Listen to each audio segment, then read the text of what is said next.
the rest of the body class is weak. Dili na to siya pwede ma-sideline. Kaya nga naman, malapos man siya. So, unsa iyang best? Pro. Ang best niya is tulog. Okay. So, let's move. So, after this one is the clinical procedure na side. So, the clinical procedure class is the AFG, SEMS, lateral. This SEMS lateral position class is a position to examine the anus sa sampot ni. It's either you insert it with a suppository or you examine for the boy with a problem of prostatitis ba, inflammation of the prostate gland. Ang ato pasyente ani class is able na siya capacity to move because this is a clinical procedure. So what to do? Ato idon si sir, and you move towards the edge, so sibog dili ni skin. Okay, now. Okay, sibog pa mi skin. Since class, this is a clinical procedure for a SEMS examinations of the anus. Kani si palm is insert nato sa iyang butts. And this one class onto the abdomen and the head to the side. And the leg on the top of the opposite. So, ana. And class, the pelo, inalan sibo siya sa iyahang head. So, ana si pelo. Kaya pag flex nato class, dito si head mo protrude sa pelo. So, nakaana si pelo. Okay, assess from here, no, back and head. 1, 2, 3, and 1, 2, 3. So, kani ba siya class na position? Si hapa ba ni? Yes. Okay. Pagawas ni King sa loyong King. Hapa King. Okay. Hapa. So, class assist ha sa arm ni King. Kaya nga no, basig mabali ha. Okay. Anak lang mo si King. And like that one. And this one, ipahapa si King dili. Class, ayaw biya si client class na discomfort ha. So what happened this class? Flex the knee on this side and to the side.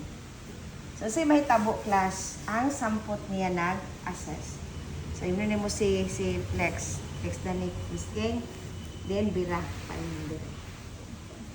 Okay, then kanila ang makita. Because the examiner class just only found the anal part.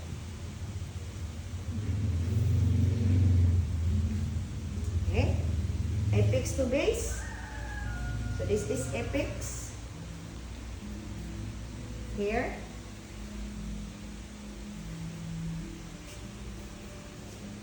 Base. Here. Tabunan lang na nato diha. Suksok lang. And this part, this base to the opposite. Suksok lang ni mo class. Okay. Pwede anay. Okay. So this part class are going to provide privacy. So dili lang magtrabaho sa anus part. No? Because this is a clinical position for the examination of the anus or any assessment that exposed for the used for the anus. So this position class is exposure of the anal part. It either suppository insertion or examinations of the male to examine the prostate problem. How many hours? Depend on the doctor's duration. So what to do next is to return the client in comfortable position. So class, wala na ba ni si client sometimes class, naka-brief na ni ang lakban ani nga lalaki. Ang girl ani kay nag no? So, okay, what to do? Nag-hip-hop na ang mga Kira girl. king. This one, ibalik na to sa yung neck, yung butts. Balik ha. Okay, balik lang ta ma'am. Then this one to the side. Okay, class. Be careful ha. Nga di niya may mahigaan. Diri ka. Then 1, 2, 3. Assist the shoulder and the hip. 1, 2, 3. Position and 1, 2, 3. Ma'am, sibog sa tunga. So that will be the sems lateral position. Class, careful because sa atong bedside will ha. So that is sems lateral. Now, move to the pwede lang class. Ito sa water. Floor, lie on the mat. So, yan ko ng chest, lie on the mat. So, kung kani, back lie on the mat, kani, chest lie on the mat. You call this one class, GH. Prone. Position. Chest lie on the mat. So, unsa may consider ani nato nga paralysis class quadriplegia. So, draping is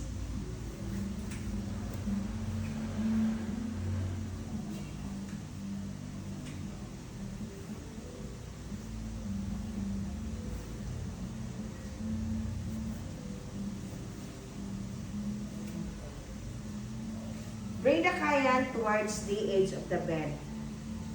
This class leg, this arm is to the side and this arm extended. Ipahapa ba ito si client, ane? Yes. And this leg to the other. Head as well, class, to the side. Bukas, anak ko ni. Anak ko si Sibog diri misking. Okay, so what to do? Lengthwise ang atong draping. Shoulder to pelvis. Careful this one. 1, 2, 3 and 1, 2, 3. So hapa. Na? Sibog misking sa tunga. So in this class case, kung ang atong client class is quadre, lisod kaayo. Pero na kay lifter ani ha. Aron dili si kani maigo, utangan nato siya og pelo or any type of towel na dili siya touch dito. Kay danger for pressure source. And the arm to the side. And this one class for your client chest. So what happened here? Greater to canter. To roll towel to prevent rotations of the hip. And also the roll towel that the Ma'am, isa ra ka side ang mutangan. Duha. Aduha gyapon. Duha na siya. Ha? Donut siya. Tulad ni sa sopa. No way. So class, this one, to tanaw ni mo, murag how is si client, you have to exchange. Ha? So siguro inana lang, gamay lang. Important na this tip class, di maigo sa floor. Ma'am, what happened Dani? Dani class is exempted for any pero 2 hours naman dito ni class. So sinipad kay naman gud siya patela. Oo. Di man gud siya makaigo, di ba? Kaya ang patila kay flat man. Flat. Di para sa nanay kay mga tayo. Mga hait. Si greater class to canter both ha side na siya duha. So this is the front position. So dripping class is long. Same ang dripping, dili siya layang dripping. Saddle up for 2 hours.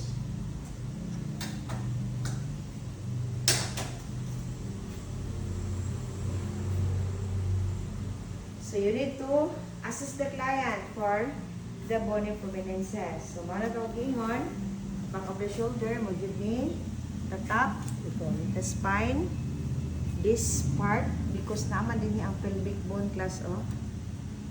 Then this one, the coccyx dire. Then ang kani pwede pero di gud ni siya kaayo malabian. And even this one, kani gyud malabian class kani. Kani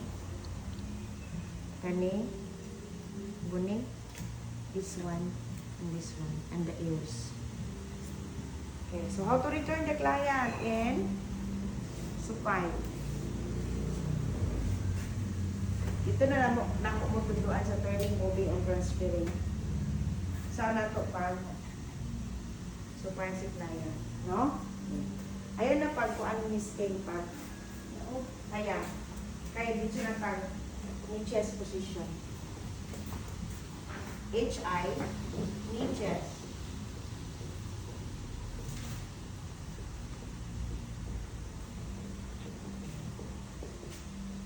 So, Synergist class is the position for our pelvic bone flex and also the knee flex. With the chest is flat to the bed. So, flat to the bed ang chest. See, arm naka-flex. The knee is flex and the hip is flex. With the pelvic is hung. So, saan ay tabuan ni class? Okay. So,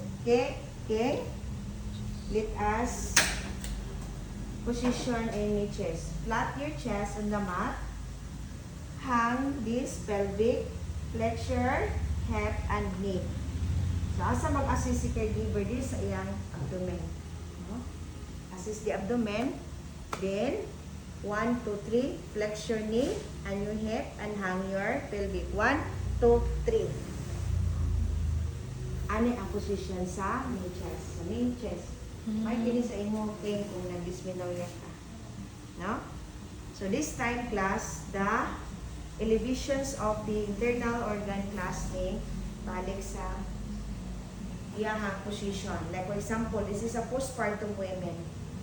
And the uterus class, no, ni descend dito sa iyahang inlet. So ato siyang ipabalik sa iyang pre-gravid state. Muna ang position. So unsa may ang dripping ani?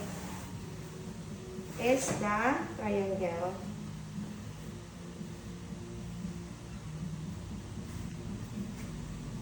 You are going to place the apex at the back, apex opposite in between the leg, and this class to the knee. So, in this position class, ang atong client ani naka-flex gid, flex gid Miss King. Sige, sibog pa imong kan. Okay, anak gid ha. Class, this is also the best position for those without child. This is fertility position. So, pwede ni sa inyo, Miss King, basin kung ang imong uterus di ay kay na baba. Pero kinahanglan cooperation sa imong husband. Ni nga ano, dili ni sayo nga positioning sa sex. Kaya ang uterus sa tong girl na anak. So, sa unsaon pag-sex, wag gyud maigo dito nga sperm. Kay wala may cervix na igo. So, yan tuwad. Kaya dito na igo ang cervix. No? So, wala siya gitawag fertility position. So, first purpose is return of the uterus to a pre-gravid state, position of fertility, and also class for the dysmenorrhea, an examination of the male for the scrotum, check for the descended and the undescended. So, kani undescended scrotum. Ito scrotum mo nitago, katong testicle mo nitago. No, tanaw na diha ang iyang scrotum kung itago bang isa. No, so daghan siya purpose, no, for fertility, for return of the uterus to a pre-gravid state, then also class for the male undescended testes. Sama na siya position. Okay?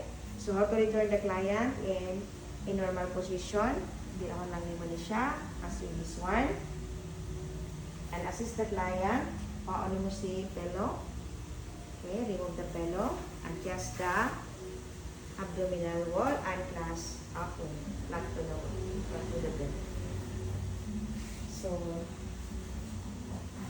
turn the gripping into the lengthwise.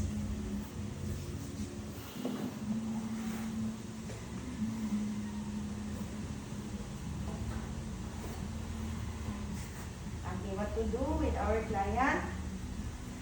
Arm, clasp, arm to the side.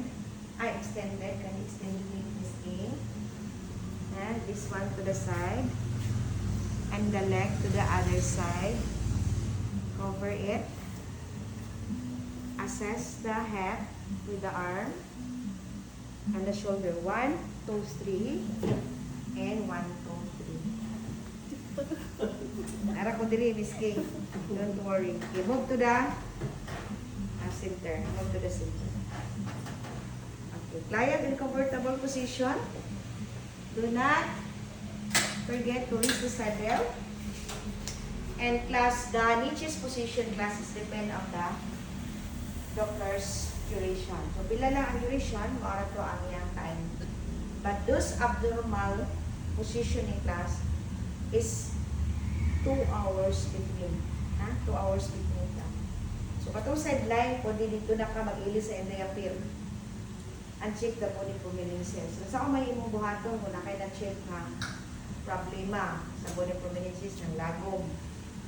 So, automatically inform the family na naay mga abnormalities sa iyong body prominences. Kaya diha man magsugod itong bed source. No? So, dili sa dalunggan, or sa bilagom, dili sa aping, dili sa shoulder. Pero ang pinaka-danger di plus, ang yung backs. Kaya humok maguni siya class ang ato ang pelvic bone diri. Ang pelvic nato din kani din humok. Inya diha pod ang tae, ihi, no, more acidic ang atong ba. That is why diha magsugod ang bed sores. No? So what to do after the positioning? We are going to do the so, diba? Number 9 man eh. So what is number 10? Recheck BP. PP. Number 11. Do your recording, documentations.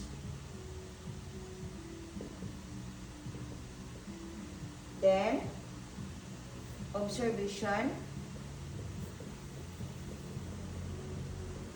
Management. 12.